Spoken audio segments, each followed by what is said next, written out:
காட்டின் சிறந்த வீரன் யாரு யாரு? சப்ஸ்கிரைப். இந்த காட்டுக்கு ராஜா யாரு? இந்த காட்டுக்கு ராஜா யாரு யாரு? இந்த காட்டுக்கு ராஜா யாரு? இந்த காட்டுக்கு ராஜா இவர்தான் பாரு. காட்டு ராஜா ஆழ்ந்த யோசனையில் இருந்து, மன்னா மன்னா என்ன யோசனைன்னு பவ்யம்மா கேட்டுச்சு.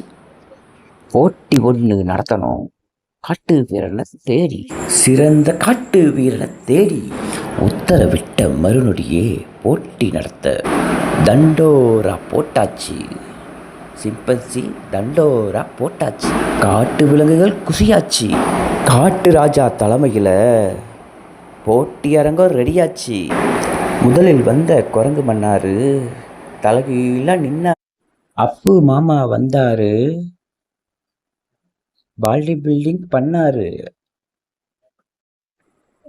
நம்ம கழுகாரும் வந்தாரு,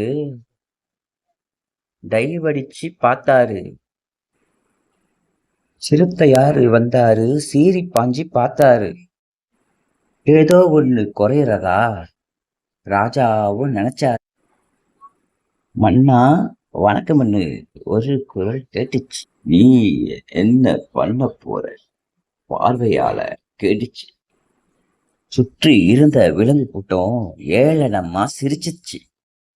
எதையும் பொருட்படுத்தாம இலைய இழுத்து வந்துச்சு. மலை போல வந்த யானை மல்லாந்து படுத்துருச்சு. இலைய வச்சு இந்த எறும்பு என்ன பண்ண போகுது? பஞ்சராக்குச்சு பஞ்சவர்ணம். கடுமையான முயற்சிக்கு பிறகு வேர்வை வழிய ஒரு வழியா இலைய பலு தூக்குற மாதிரி தூக்குச்சு. இவனே நான் தேடிய காட்டு வீரன், காட்டி சிறந்த காட்டு வீரன் என்று கர்ஜித்தது. சுற்றி இருந்தோரின் ஏளன பேச்சை பொருட்படுத்தாமல் தன் எடையை விட பன்மடங்கு எடையை தூக்க எவ்வளவு மன வலிமை தேவை தெரியுமா என்று கூட்டத்தினரை பார்த்து கூறியது.